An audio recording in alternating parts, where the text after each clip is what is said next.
In a video that aired during the Game Awards, Nintendo revealed that Joker from the critically acclaimed Persona 5 game will be coming to Super Smash Bros. Ultimate for Nintendo Switch as a playable DLC fighter. Joker is included in the first of 5 planned DLC packs, each containing 1 playable fighter, 1 new stage, and a handful of music tracks.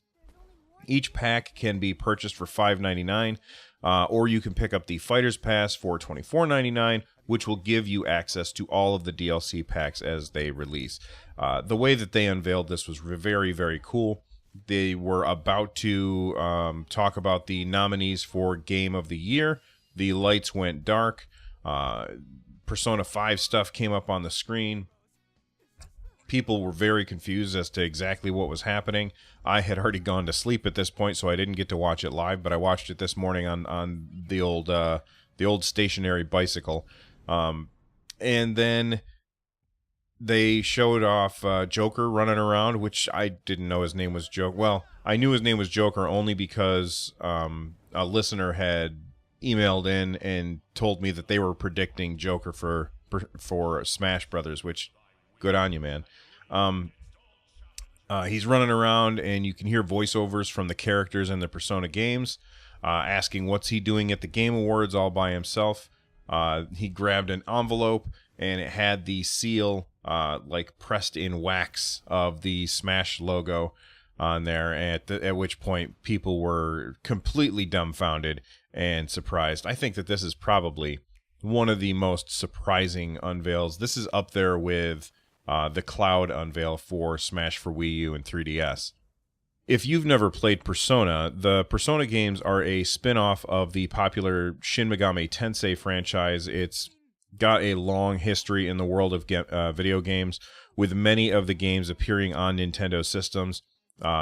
Sporting an iconic mask and a variety of weapons, Joker is the main character of Persona 5, which won Best RPG and was nominated for Game of the Year at last year's Game Awards. After the announcement, Reggie was up on stage, and he said the Game Awards, coupled with the launch of Super Smash Bros. Ultimate, marks one of the video game industry's biggest nights, so it's the ideal to share news about one of the most anticipated games of the year. He continued to say, even as we celebrate the best that our industry has to offer, we're looking ahead to more excitement and surprises in 2019. That was not the only information that was revealed. This one actually took me by surprise big time.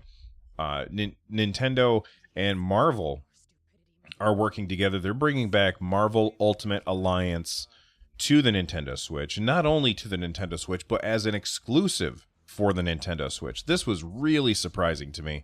Marvel Ultimate Alliance is this very cool couch co-op game that I played on the Xbox, I believe, Xbox 360. The first and second one were both really fun games. A lot of fun to be had. And Marvel Ultimate Alliance 3, The Black Order, is heading exclusively to the Nintendo Switch in 2019 for superhero gaming action at home or on the go.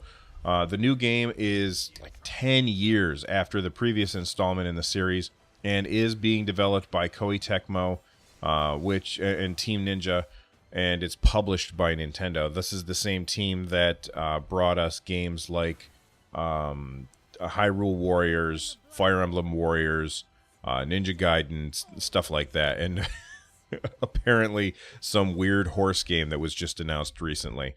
That was a huge surprise too. The other announcements that were Switch focused are that Fortnite Creative is out, and they've replaced Risky Reels with a thing they call The Block.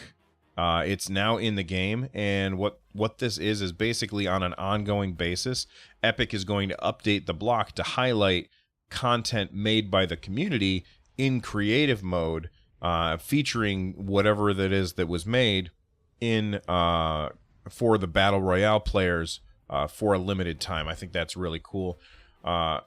Mortal Kombat 11 was also announced in a CG nonsense with a horrible soundtrack. It was a really bad video. It was very...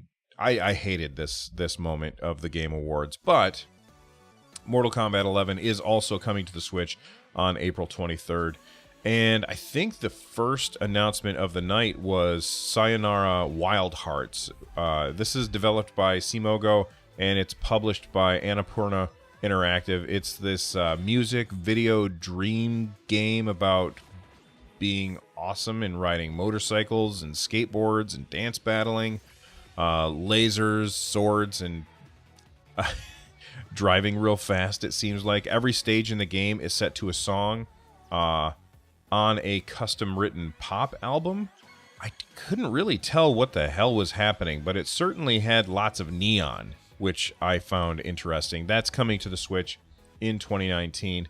Of course, there were games that won that were playable on the Switch that won awards at the show, like Overcooked 2 for Best Family Game. I think that was definitely a good move. I haven't played it myself, but I didn't feel like any of the other games that were nominated in Best Family Game really fit there other than Mario Party. Celeste won Best Independent Game, as well as Best Game with a Message or something like that. I can't remember the exact category. Dead Cells won for Best Action Game, The Messenger for Best Debut Indie Game, and Fortnite for Best Ongoing Game. There's a whole bunch of other stuff that happened at the Game Awards. I'm just covering the Nintendo stuff. But what do you think about the announcements? Are you excited that Joker is coming to Smash Brothers? Are you excited that we're finally getting Marvel Ultimate Alliance 3 for the after 10 years, they're continuing on with that. Those are, for me, I think the two big announcements, and I am excited to see what happens next. Bring it on, 2019.